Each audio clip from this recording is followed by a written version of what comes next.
a question regarding how we can approach democratic criticism if we choose to do that in our scholarly works. Um, Being the type of nation that we are, we do tend to be a bit sentimental, and it's difficult to separate your emotional attachments to certain narratives, as you mentioned in, like, for example, satanic verses. That it's not quite easy to separate ourselves from certain biases or emotions that influence our writing. So, in democratic criticism, if we choose this approach in our scholarly work, how can we avoid uh, being reactionary in our approach? And is it okay to be reactionary in our approach? And up to what extent? Because in post colonial literature, we also talk about like resistance and reactionary and all of that. But do you believe it's necessary? How necessary is it? Does it have any role in our democratic criticism or not? Well, I mean, I won't say being reactionary is never really good, because that means that you have always given the other the right for the first speech and you are just responding to that, right? That's why reactionary politics was the biggest danger to the Marxist revolution.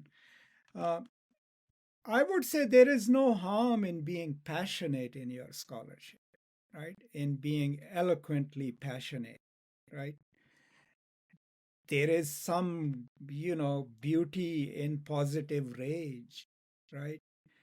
But on the other hand, a good mixture of passion and emotions and logical reasoning works better, right?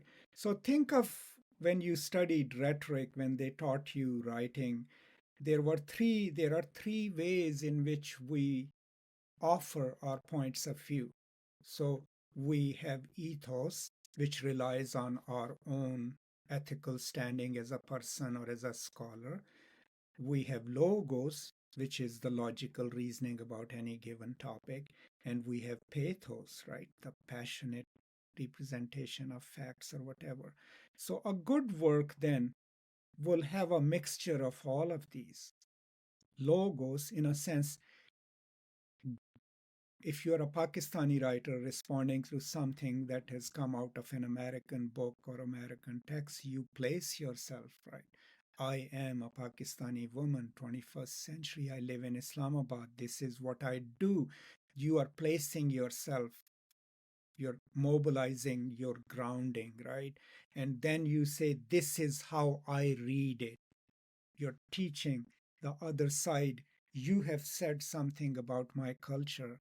Let me tell you how I respond to it. You're educating the other side. Why is it that so you give a genealogy of your response, right?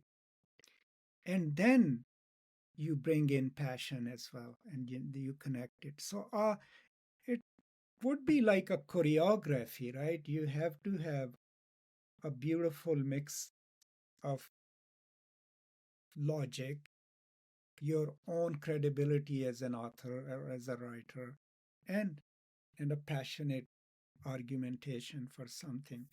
And that would make a really formidable response. But simply saying we are being victimized and we are being silenced, I think that is not really effective. Pointing to your own state of being victimized may work to some extent, but no, it's pointing to your own equal humanity, I think, is what is more important. So I think in democratic criticism, I mean, it's my book, I wrote it.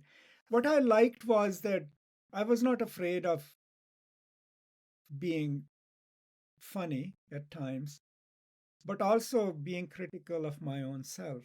But when I take someone to task, I take them to task, right? And I am unapologetic about it, but I'm kind, so that kind of a mixture I think would work